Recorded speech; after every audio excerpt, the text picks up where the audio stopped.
All right, the new inflation numbers just dropped, and honestly, they've got everyone talking.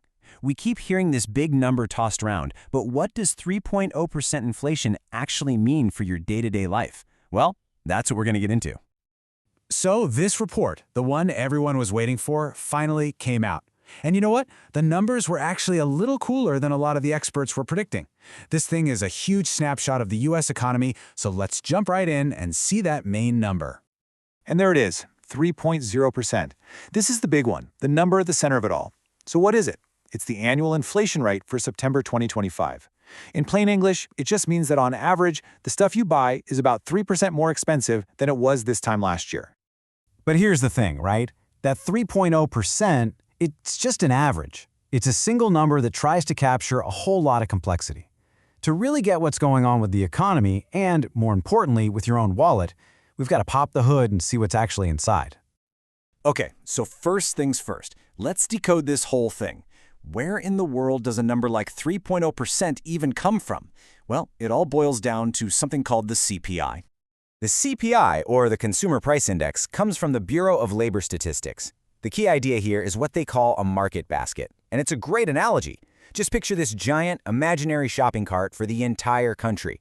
And inside that cart is everything the typical person buys. We're talking groceries, gas, rent, even plane tickets. All the CPI does is track how much the total price of that exact same basket changes month after month. Now, not everything in this national shopping basket is created equal. Some things just take up more of our budget, right? And the big one, the absolute biggest slice of the pie, is shelter. That's basically housing costs. It makes up more than a third of the entire index.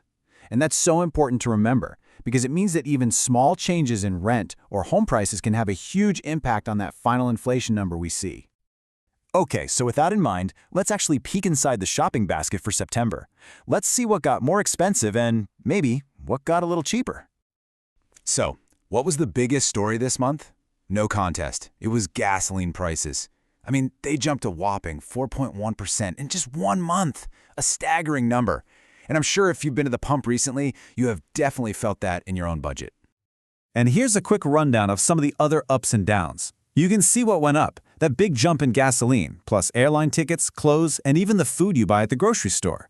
But on the flip side, a few things actually got a little cheaper. Used cars and trucks went down a bit. So did car insurance, and even things like communication services.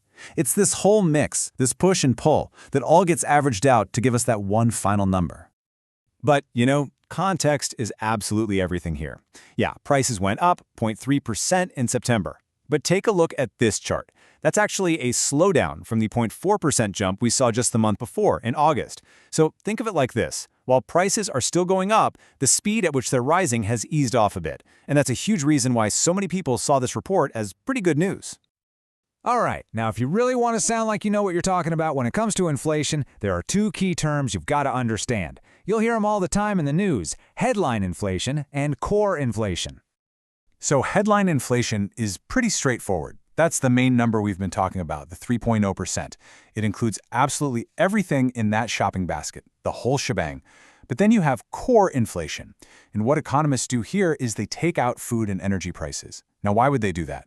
Well, because gas and food prices can be super volatile, right? They can swing all over the place month to month.